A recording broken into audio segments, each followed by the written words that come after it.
It was 20 to 1 then, and it's still 20 to 1 now.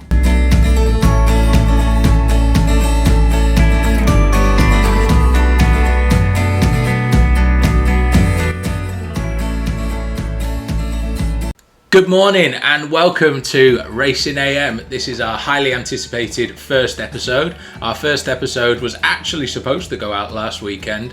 However, with Newbury and Warwick, both the races that we covered typically, both being cancelled, we had to reschedule our schedule as well, Luke, to this week. Yeah, well, it was heartbreaking news for our 3 subscribers who were absolutely gutted to see the big first episode fall flat on its face, but we're here this week and we're ready to go. Yeah, so we actually created a short edited version of that first episode, one with a few outtakes, but also just to cover Warwick's rescheduled meeting from Monday, because 2 of the horses which we actually mentioned last Saturday both went on to do well, Luke. Yeah, there were 2 good runs. First of all, we had Molly Ollie's Wishes, which is a mouthful, but we've got there in the end. And that came into about 7-2 when the race went off and ended up winning by 17 lengths? Yeah, it won by considerable distance. Great winner, ran really well. A couple of little mistakes along the line, but no, definitely solid winner there.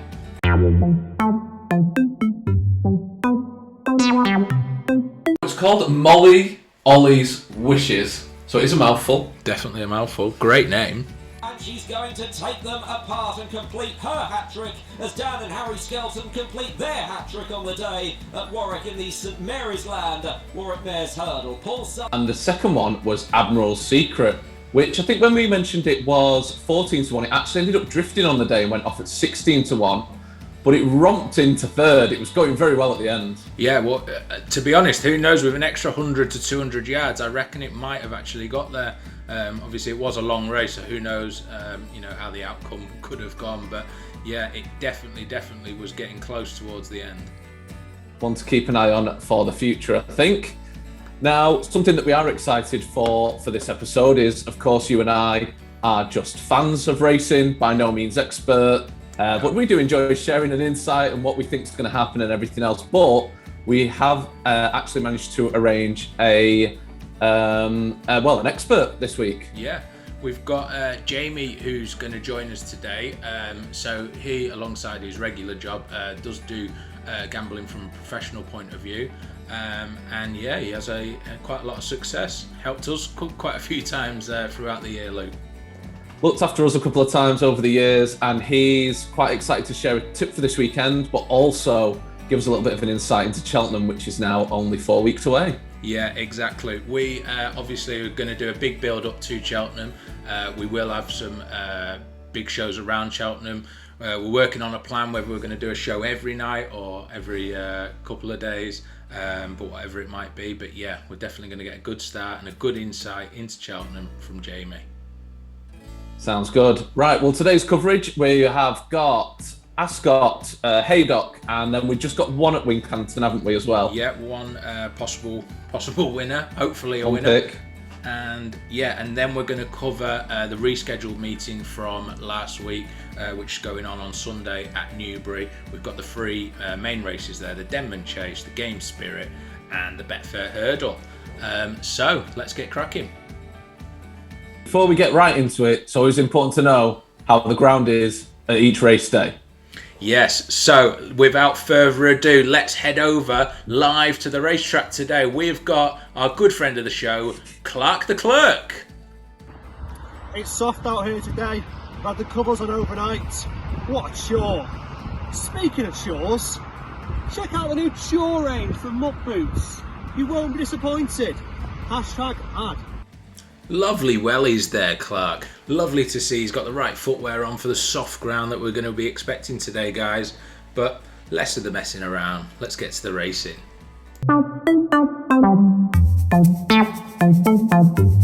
Okay, to start us off then, we have got the 150 at Ascot. Now, you've been having a look into this for us, haven't you, Sean? Yeah, I have. It is quite a tight race, very close and competitive in the market. Just 6 runners, so there's no each way value for me. I don't like backing each way when there's only 2 places available. So we've got to go for the win. like I say, it's a very, very competitive race. My actual pick, the one that I'm going to go for, is fullback. The reason I'm going to go for him, he's bidding for a hat-trick, so obviously he's in good form. But his last run was a lot better than his run the time before, and he's still young, just a 6-year-old, I believe. And I think he's got more improvement to come. And I just think he might get the edge on these horses today. Okay, and if you was to say who maybe the main threat is in this race, is there anyone else that's caught your eye? Yeah, well, like I say, it's huge. I think you could argue for all of them. The biggest one I would say, I think he's going to be a threat, is Kaluki. He ran in a Grade 1 last time. He actually didn't run very well. He ended up pulling up in it, but it was the Cato Star Chase Grade 1. So any horse that is running at that level is obviously a really good horse. If he shows anywhere near capabilities of running in a race like that, he's definitely going to get fullback a run for his money. However, I think with pulling up, I think fullback just gets the edge for me.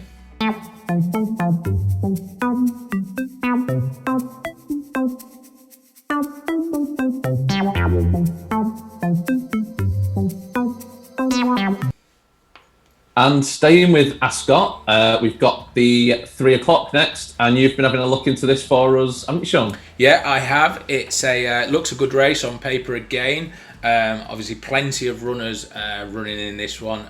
It's going to be a very, very open race. Probably quite a difficult one to pick. However, I'm going to go for Kate Son.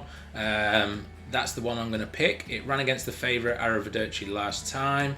Arrivederci coming second, Kate Son just in behind. However, I think today Kate Son will just have the upper hand. Okay.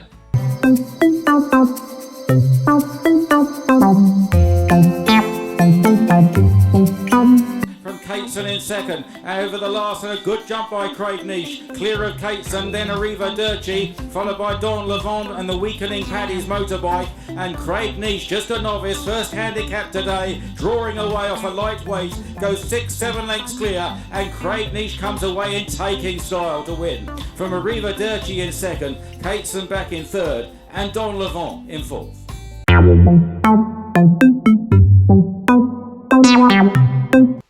So our next race is going to be again from ASCOT. We've got the ASCOT 335. Luke, you've been having a look at this one for us? Yep, have a look. This is the ASCOT Chase Grade 1. The 2 main horses in the race are both Nicholls horses. We've got Surname and Master Tommy Tucker. I think everything you need to know about this race shows that Cobden has decided to go with Surname. Now, there are some concerns around him pulling up last time, but a course and distance winner and should certainly do the business for me. Yeah, without a doubt. I totally agree with you on this one. He's also, even with us being at Thursday night, he's been backed in slightly as well, which is also a positive. But we've got your best mate Harry Shelton running in this race. Are you not going with your best mate today? Well, he won't be happy when he sees this. Well, he might be on later on. Don't know if he's going to phone up again, but I think the safe money is going to be on Surname. Without a doubt. Good luck if you follow, guys.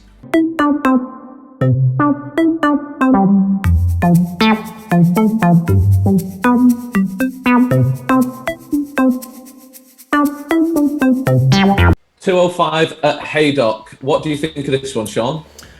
So we've got a good race again. We've got 2 really good horses in this, Itchy Feet and On the Blind Side. But I'm actually going to take them on today. There's a little one that's just lured me in a little bit. Oh, okay, right. Now we're talking then. What's lured you in? So I am going to pick out, it's actually the 3rd favourite, Main Fact. We've got 13-2, which is the price on Thursday evening as we speak now. Its last run was in a really tough race against Paisley Park, Time Hill and Roscana, which has obviously ran since and absolutely hosed up the other day. It didn't do well in that race at all. It actually pulled up, but just the fact that it was in a race like that tells me that it is a good horse. Its race before that was at Haydock, which gives it a course and distance win. It's definitely going to like the ground, and I just think the first two in the betting, Itchy Feet and On the Blind Side, are just there for the taking. So I'm going to put you on the spot now, and are we going each way, or are we going on the nose here? Well, I think if you are going to put it in some sort of accumulator, I think go each way, because it's the last thing you want is something to let you down, or even just do a place bet. Normally you can get 3 or 4 places in a race like this. Itchy Feet and On the Blind Side are 2 brilliant horses. They could easily, either of them, absolutely hose up. They're both likely to run at Cheltenham. However, if they're not on the game, which quite often they're not on the game, I think Main Fat could be the one to take them. I'll wait to find out.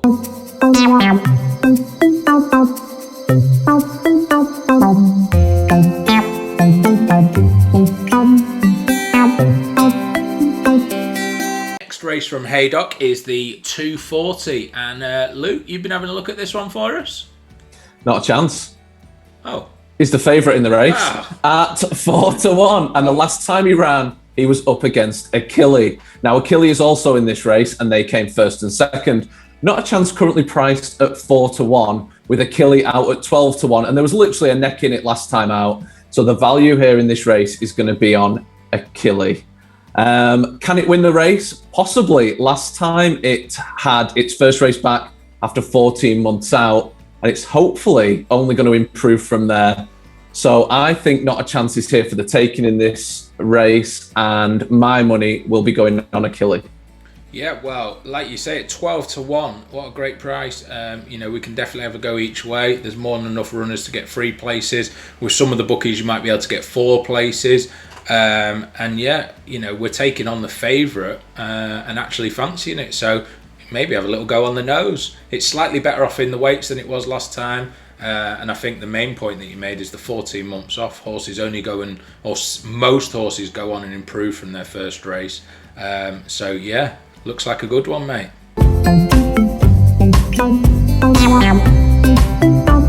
Not a chance leads the way here to Achille in second. Not a chance by a length to Achille. Alan King's won the Classic twice before. Can he make it through with Not a Chance? Tom Cannon. Achille in second place. Not a Chance is in front here from Achille. Is 2 lengths clear. He's grinding on. Achille trying hard. LeBroy finishing with a wet sail for third. Not a Chance is in front of Achille rallying. Not a Chance wins the Warwick Classic.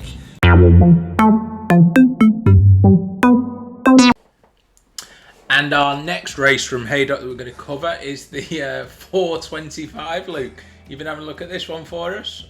I had a look at the 425, and I'm going to go with Ala Felipe. It's currently 7-2, which will make it the 3rd favourite. Paddy Brennan booked to ride once again, who's been doing well on it. The favourite in this race is Mint Condition, who has been going well as well. In Mint Condition's previous race, did finish well, but did also look a little bit green. A couple of mistakes over the fences.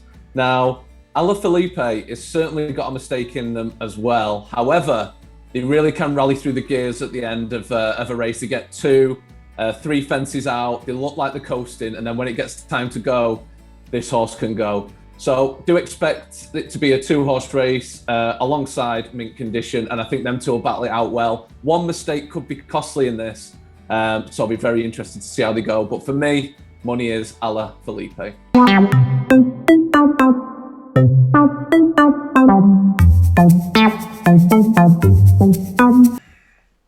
And there's just one race at Wincanton that you want to talk us through, Sean, and that is the 318. Yeah, so in the 318, I'm actually going to go with a favourite in this one, Song for Someone, 5-4 favourite. It's a 6-horse race, so it's going to be a close one. We've only got win bets only for me in this one with the amount of runners. Second favourite, Goshen, is obviously a really good horse, as we all know. Last year he had that fall at the last hurdle in the Triumph. Since then though, he's done absolutely nothing. 2 runs over the flat, 2 runs over the hurdles, and all 4 races has been definitely disappointing. Nava Joe Pass, however, the 3rd favourite, beat Bouvardere last time. Bouvardere, albeit was coming back from a long time out. I think it was 2018 or something. Hadn't ran since. However, Bouvardere is obviously a real top horse. So to beat that horse, it's a good little marker. However, I think the favourite's going to have the upper hand here, and I think it's a safe favourite back. One for the favourite backers. And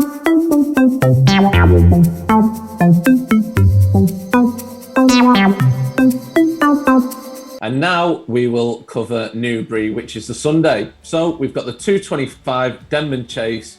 And Sean, you've been taking a look into this one for us, haven't you? Yeah, I have. Obviously, this is a rescheduled meeting from last week, so actually we had a look at it last week as well. My choice last week was Clanderzobo. My choice this week is Clanderzobo. He was up against Champ last week. Champ was supposed to be in this race if they'd run last week. However, he's now moved to the Game Spirit, which we will get onto in a moment. So I just think that makes it even more of a reason to back Clanderzobo. He is, however, 4-6, so it sounds like I'm stating the obvious, but with the good races, that's the way it is. Good horse wins the race, and you have to just take the price. If you're looking to have an each way chance, maybe Sepenage. Venetia Williams horses do like the soft ground. It's 25-1, I think, as we speak, this being Thursday evening. If it gets backed in a little bit on the day, maybe have a little go. But I really can't see anything getting close to Clanderzobo. Lost in Translation's running the race. Obviously a brilliant horse, but just hasn't been. I was just going to say, actually, you quite like Lost in Translation. You've had a few winners on him in the past. You reckon you can rule him out of this one? Yeah, his last couple of races, they just haven't been, anywhere near his normal standard. Some horses just lose their way. They lose their mojo for racing, and hopefully, I'd love to see him get it back. We all love to see a horse have a comeback. We had Native River the other day, who's a fond favourite of both of us. It was great to see him winning again the other day. Lost in Translation on his day will give Green Teen a great. Will give him a great race. Sorry, not Green Teen. That's the next race. All right. What, do you want to talk about my race as well, do you, pal? Sorry about that. Clanderzobo. I think he's just going to be too good. At 4-6, there's not much of a bet. It will be a race I'm just watching. I'm not up for betting horses at 4-6. Maybe put it in accumulate with a couple of football teams if you like to have a little bet that way. But Clanderzobo, Denman Chase.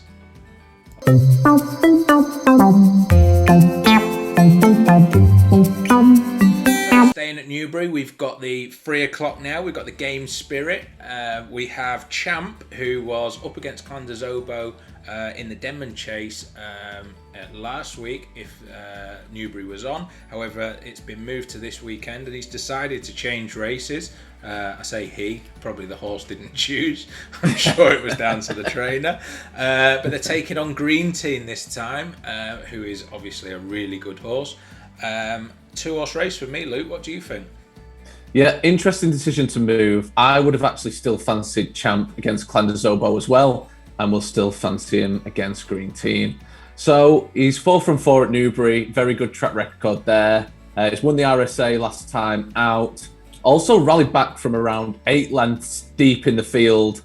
Came back and through to win at an impressive rate. Barry Geraghty, obviously the jockey back then, who is now retired, but certainly knew how to get the best out of this horse. Nico de Boinville booked, so certainly no concerns around the jockey either, and has had an operation since the last ran. So sometimes there can be a little bit of concern around, does the horse need another race back first to see how they go? For me, a classy stayer like Champ, I think they're going to bounce straight back and hopefully, fingers crossed, come back with the win. Currently 5-2 and actually second favourite behind Green Teen. So the bookies are fancying Green Teen. So it'll be interesting to see how it goes. But for me, I'm going to go Champ. Nice words. I definitely think it's interesting with Nico de Boinville getting on board. Obviously, it's a McManus horse. It's actually AP McCoy's son's horse, or certainly believed to be his son's horse. His son absolutely loves it, so it'd be great to see it win just for him. Interesting booking. I think Green Teen, though, is definitely going to be a threat. I just think it's going to be a great race. But yeah, Luke's pick, 5-2 Champ. The Game Spirit Chase at Newbury ahead of us this weekend. We are fortunate enough to have Nico de Bruyne on the line now. So, Nico, you are riding a McManus horse this weekend. Hello, Nico. Are you there?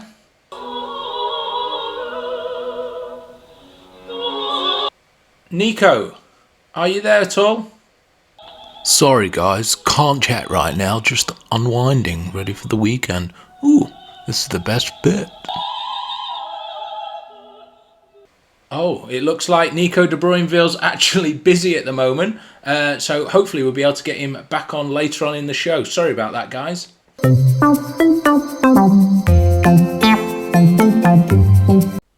And now on to the 3:35, the Betfair Hurdle over at Newbury. Sean, break it down for us. So for me, this is a very open race. However, I do actually fancy the favourite. Kadzand is bidding for his hat-trick. Last time out, he beat a horse, Christopher Wood, which not last weekend, the weekend before, we seen win a race really convincingly. So I think that form alone just brings him top of the pack. There is an interesting horse which is actually 14-1 as we speak, which is Sky Pirate. Got a bit of value in there then. Yeah, it's interesting on the basis that I can't believe it's actually going to run. However, it is in the betting at the moment. You can have a bet on it. It'll be interesting if it does run, and if it does run, I think it's worth an each way chance. My thinking behind it is that it's running in a hurdle if it does run, and it hasn't run in a hurdle for a considerable amount of races now. It's also booked and favourite for the Grand Annual at Cheltenham, which is a chase race. So it's very strange to see it put into a hurdle race. The likelihood is that it's probably not going to run, because it did run on Monday at Warwick, got beat by All Mankind, which is one of the favourite horses. I think it's third or fourth favourite in the Arkle now. However, with that sort of form, if it does run at 14-1, it's definitely worth a place. And obviously by Saturday morning, this is recorded Thursday, so by Saturday morning you'll know. If it is in the betting, I would have a little go on Sky Pirate at 14. Certainly worth keeping an eye on. Well, thanks for your insight there. Obviously, you could listen to us, or you could listen to someone who does it for a living. So just following on from this now, we're going to play a recording of a conversation we had earlier with professional tipster Jamie, who also has a big tip for this very race. It's 20-1, so listen carefully. And following on from that, he's got a fourfold for you taking place at Cheltenham that comes in at a lovely jubbly 46-1. And we've both just jumped on it, haven't we? Yeah, we've both had a little go on it. We've got a great fourfold of his 4 best horses from Cheltenham. He's also gave us 2 horses which are both favourites at Cheltenham at the moment, who he's happy to take on. And not just happy to take on, he's actually told us the horses that he's taken them on with. So it's a great listen, and enjoy, guys.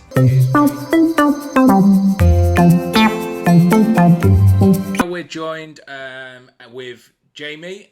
Jamie is our professional tipster that we've got on board to help us into this weekend and give us a little idea or a little inkling of a few bets towards Cheltenham. Luke? Well, I'm just relieved that someone's actually on here who knows what they're on about, to be honest. So very lucky to have him on board, but he has been having a look into this weekend and has maybe a pick or two that he's happy to share with everyone. So, Jamie, thanks for coming on. Thanks for having me on. Thanks very much. We'll get right into it. So you've been having a little look at some of the races that are on this weekend, and what's starting to maybe take your fancy? Well, I picked this one out a couple of weeks ago. It's for the Betfair Hurdle at Newbury. It was 20-1 then, and it's still 20-1 now. It's Mac the Man for the Betfair Hurdle. It went off last year at 15-2. It was off a mark of 130 last year. This time round it's off at 132. He was in third last year and being asked for his effort, but he was pulled down by Lightly Squeeze falling in front of him. He still held every chance. That was on good ground. He prefers soft ground, which he should get this week. I've looked at the forecast, and it's raining tomorrow, Saturday and Sunday, so he'll appreciate every single drop that falls. He's run twice this season over fences and was pretty poor, to be honest. He never really took to it. He was sent back over hurdles 4 weeks ago at Wincanton on his favoured heavy ground, and he won pretty snugly. So he should be ripe and ready to go for this. And I think he's a stonking bet at 20 to 1, 5 places at Betfair if you shop around. Perfect. Well, that's lured me in for sure. Plenty of information there, plenty of logic behind what you're saying. And yeah, I'll definitely be having a little go on that. You going to have a little go, Luke? I'm going to have a little go right now. This obviously goes out Saturday morning, so it's going on now just before the masses jump on, because I do have to warn you, Jamie, we are up to about 3 subscribers now. So don't be surprised when you see them. They're all laughing in. I shall wait for my first bag of hate mail. So our next question that we wanted to throw at you was, obviously with Cheltenham just round the corner, we're going to make you put your neck out there, and we want a 4-fold from you of your 4 best chances at Cheltenham. Let's have it. Right. The 4 I've come up with. The first one, Honeysuckle, 5 to 2 for the champion hurdle. She's the whole package this season, I think. Her jumping's got a lot slicker. She's got a magic turn of foot and high cruising speed that will get a lot of these in trouble. She's proven to stay over 2 mile 4, and I think she's just going to turn it on and on and on and up the pressure, and I think she'll get them all at it, and I don't think any of them will be able to live with her. She comes into this on a career best.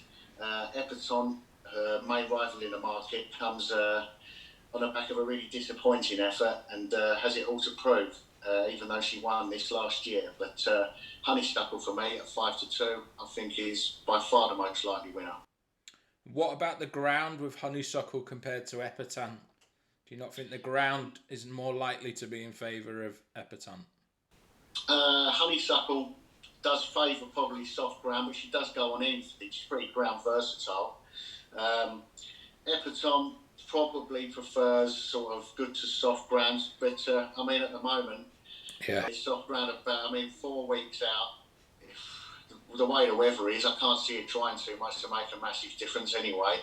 Even on pretty good to soft ground, I'd still favour Honeysuckle. I just think she's just going to turn and screw from quite a long way out, and I just don't think they'll be able to live with her. Okay, and what about Silver Streak in that race? Obviously, people talking about that horse as well. Yeah, Silver Streak's been cracking this year. That will prefer good ground, which I doubt it'll get, but it has been running some career bests on good to soft ground. I think it's probably more an each way play if you're going to sort of favour her. Your each way plays are probably horses like Aspire Tower and maybe Song for Someone. That's a 20 to 1, but that's probably unlikely, I'm hearing, to go for the champion hurdle. That'll probably be safe for Aintree in April. Perfect. So that's your first one, Honeysuckle. Second one? The second one's a real shorty. It's Concertista, special price of 6 to 5 for the mare's hurdle. I think she's an absolute banker now, particularly as Honeysuckle is going for the champion hurdle, and Benedict is also will be absent from the festival. And of those in behind, you've got sort of Roxana, who's decent, but I don't think she has the same turn of foot as Concertista, and she could well end up in the stayers hurdle over 3 miles anyway. And of the rest in behind, I just don't think there's any mare there that will trouble her. Okay, sounding good. So we're 2 down, we're halfway there. Because we've always found as well, especially in our circle of friends and people at the races, you get the big festivals, you get your Cheltenham, your Ascot. Everyone's looking for them 4 winners, aren't they? You like to get the 4 locked in nice and early doors. So we're halfway there. Who are you thinking for the next pick? The next one's going to be the most unoriginal of the whole festival. It's Envoy Alain in the Marsh Novice Chase, 5 to 6. But it looks about as bomb-proof as can be. Probably, it looks pretty much unbeatable, barring a fault, to be honest with you. But she's beaten Charm Blue, Sporting John and Chantry House, who were in behind her in the market. She beat them last year pretty convincingly at Cheltenham. The interesting one is probably Chatham Street Lad at 20-1 as an each way play, but it's a big ask for him to turn up and overturn Envoy Allen on all known form. Yeah, I think that one is definitely one of the more obvious ones without a doubt. Everyone's talking about Envoy Allen, brilliant horse, but if you think it's going to win, you get it in your acca. Can't blame you there. I mean, you've got horses like Shishkin for the Arkle, but I think looking at the way that Energumene run at the Dublin Racing Festival, it's going to be a tough race. So, I mean, before that, she was in probably everyone's accas and stuff like that, but that's a competitive, tough race now, especially with All Mankind behind as well. I mean, that's going to go hard from the front, and it's going to be a real tough race. So that's the reason why Shishkin is absent from this. Yeah, no, I think that is a good move. I think a few people are thinking definitely along them lines. I think he's probably the most likely winner, but he's got real competition, with Energumene and All Mankind, and I don't want to get involved at odds-on prices with him. Okay, so we're looking good. Now, we don't want anybody pulling in 3 winners and cashing out. We want them going, listen, we've got the full 4. So hopefully you're not feeling too much pressure here, but obviously for anyone listening, you're going to be thinking, there's 3 solid horses there. We've even had the word bomb-proof thrown out there, so I can feel people's mortgages dropping on it as we speak. So to complete the set, where are we going, Jamie? You will be 3 out of 3, and we will be excitedly looking for the start of the triumph, where Zana here, who is currently 5-2 favourite, will land the 4-fold, and we'll all be booking holidays to Dubai when they're That'll do me. So all 4, I'm taking you've had a go on it. What price have you got so far? It's just a shade over 46-1 with Bet365. Perfect. 46-1, I'll tell you what. Obviously gamble responsibly if anybody is having a go. Also, I always like to, if I get a 4-fold like that and I get it from, with a bit of confidence and I fancy it, I split it up, do some doubles, split them up just in case one does let you down. We all remember Goshen last year. That was going to win me a few quid if that got over the last hurdle, but it happens. Annie Power's done it. We've all watched it. It's all happened. So yeah, definitely split it up. But 46-1, it's definitely worth a few quid. So the last thing we want to get from you, Jamie, is there any favourites, any really fancied horse at Cheltenham that you would happily take on? But there's two that I'm going to take on the exchange, and I'm going to have a go against them. The first one I believe to be the worst favourite of the week, which probably means it should be the banker of the week for you guys. But I think the worst favourite of the week at the moment is the Ryanair, and it's Allaho. I cannot for the life of me understand why this horse is such a short price. He's 5-1. I think the short is 7-2 for this race. It was 34 lengths behind Min in the fog first time out this season. Not that we saw any of the race until about the last 200 yards, but that was just atrocious. It was a complete no-show in the Savills when sent over 3 miles at Christmas. And he finally come good and won a Grade 2 from Ellie May at Thurles. But I can't see how that entitles him to be for favouritism for this at all. And I will be taking him on with St Calvados, who is best priced 10-1 now for this. The only maybe I suggest taking 9-1 non-runner no bet, because Harry Whittington hasn't yet stated categorically that this will be his race. I think it's going to be up to the owners, the Brookses. I think they want to have a go at the Gold Cup, but I think he'll end up being in the Ryanair. He was second in this last year and he was dreadfully unlucky. Perfect. And you said you mentioned 2, so which is your last one that you're taking on?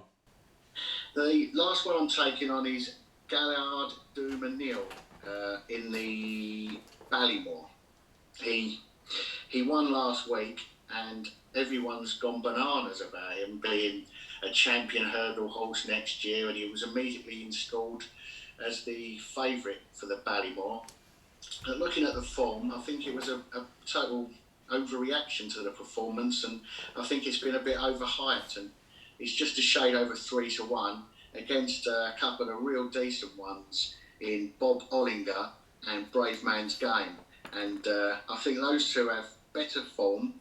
I think they're quicker. I mean, you look at Gallard de Manier, he beat Gentleman's Game, who is a pretty unexposed horse. Apparently he is a decent horse. He's well thought of by connections, but he had Stackler in third, who's going to the Albert Bartlett. It looks a bit of a boat. He's a 3-mile horse. Fakir is exactly the same. He finished like a train. And I fancy him for the Albert Bartlett, to be honest.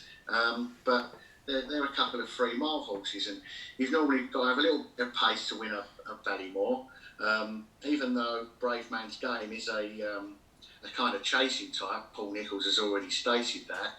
He has got a bit of speed, and his 10 length defeat of Stargate in the Cello was, for me, probably the best form on offer here. Although I do respect Bob Ollinger. Over 2 miles on debut, he managed to finish within a length of Fernie Hollow, who won the champion bumper last year. So, I mean, those two's form is up and beyond that of the current favourite, Gallard de Manier, in my mind. Wow, look at that for some real in-depth analysis there, and real insight for everyone who loves the racing, but the people who just love to get involved in the big festivals as well. Everything from maybe the favourites to take on, to 4 horses that you seriously fancy in an accumulator that would be very, very worthwhile and a very nice return as well. But then also it was great to hear you touch upon some of the main threats and some of the horses that you could see up there. There's a few 20-to-1s bandaged about. So thank you so much for coming on, Jamie, for your time and sharing your knowledge there, and I'm sure we'll all be able to take something away from that, won't we, Sean? Yeah, perfect. Thank you very much, Jamie, for getting involved. Fingers crossed Mac the Man has a good run this weekend, and if he wins, I think a few thousand's going to be going on your Cheltenham tips, so the pressure will be on even more. When he falls at the first, I'll turn my phone off and go into hibernation. There we go. All the best, mate. Take care. Thanks a lot. Thanks a lot, guys. I'll speak to you soon. Thank you. So, if you could just hit that subscribe below, Give us a like, and it'll massively help us out. Cheers, guys. Thank